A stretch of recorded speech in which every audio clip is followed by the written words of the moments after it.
Brandy Chastain, an American soccer player, after her winning goal during the 1999 U.S. Women's World Cup Championship game, ripped off her shirt exposing her sports bra. This moment created encouragement for young girls and fellow athletes who have been affected by stereotypes throughout their careers. Although this feminist moment was shortly-lived after spectators declared this moment inappropriate. However, when male counterparts were dressed in the same way, they are not deemed as inappropriate, therefore showing how stereotypes are exemplified in sports with the counterparts.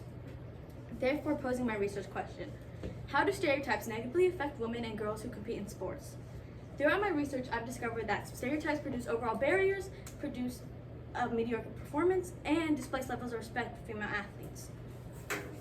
From focusing on the social regard, it has been explicitly shown that female athletes experience overall disadvantages. Claudia Rankine, professor at Yale University, sheds light on Serena Williams' experiences as an athlete in The Meaning of Serena Williams. Rankine goes into depth on how Serena Williams is in a fixed place and she's not able to go up due to stereotypes and how she's affected by this. To correlate with this idea, she says, quote, "Who is worthy, who is desirable, who is associated with the good life, equating whiteness and blondness with aspirational living, stereotypes will remain fixed in place." This therefore explains that Serena Williams is an outlier among stereotypes due to her appearance and over femininity. She is treated lesser than her competitors such as Anna Kournikova, a Russian tennis player. Kournikova fits these stereotypes of femininity, which appeals more to opportunities, versus Serena Williams, who is seen as more aggressive or masculine by the public. Fumizio Mulambo Nguka, an executive director of UN Women, also discusses various gaps women face in sports and empowering women through sports. She says, quote, "We see gaps in the prize money, sponsorships, facilities, and equipment allocated to women athletes. This shows several disadvantages they face among just working in the career in sports. Stereotypes have a negative effect on the psyche of athletes as well and their performance. In a data study published by Elsevier, a publishing company known for specialization in scientific and medical content, discovered that female athletes who are subjected to negative stereotypes perform the given dribbling exercises slower than the control group. Although in the same study it was also shown that the higher the worry level, the faster athletes worked. Sandra L. Hansen, an author and sociologist, discussed the impact women have when working in male-dominated industries in young women's sports and science.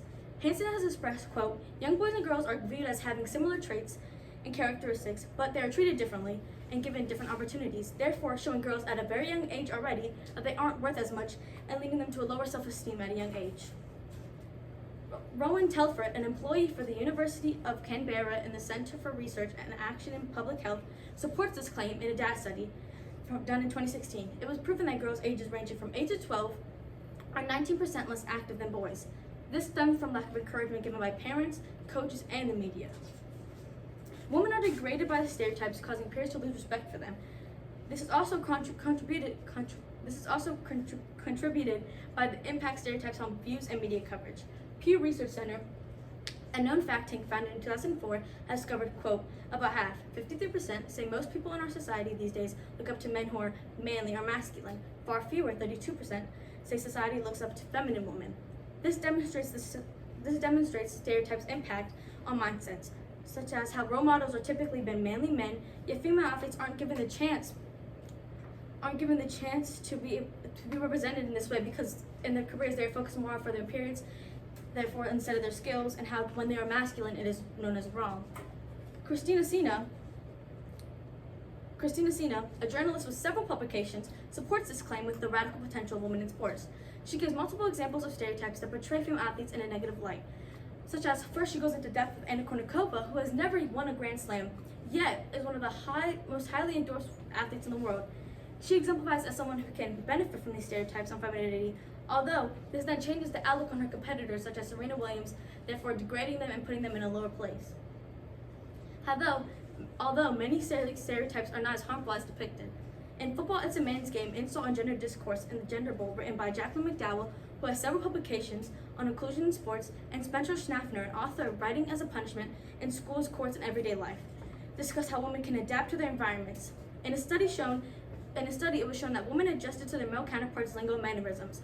The women began to use vulgar language while competing with the men. Although In the same study, there was many disparities among the two competitors, such as women were more fit and younger, although the men were more older and less fit. Alexander Kazap, who has his PhD in experimental psychology, and several other researchers also believe that stereotypes can be looked at from a positive lens. Therefore, women who accept positive stereotypes around sexism, yet benefit from them, yet refute the negative stereotypes, is very hypocritical in the sense of sports. Therefore, it shows that if you can accept one form of stereotype, you should be able to accept all forms of stereotypes.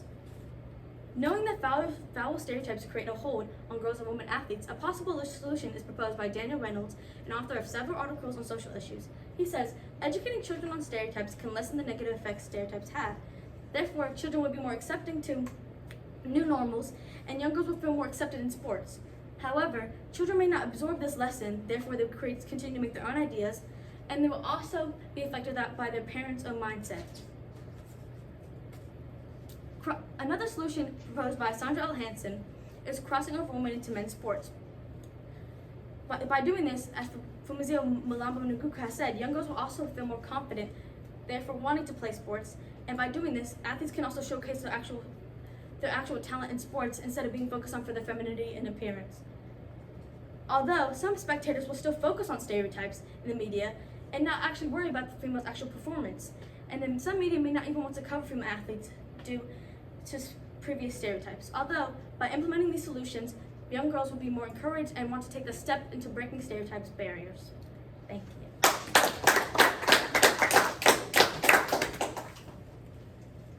Okay, Ariana, thank you. First question, how did you handle the differing perspectives in order to reach a conclusion? When I was looking I wanted to have a couple different perspectives because I wanted to make sure everyone understood.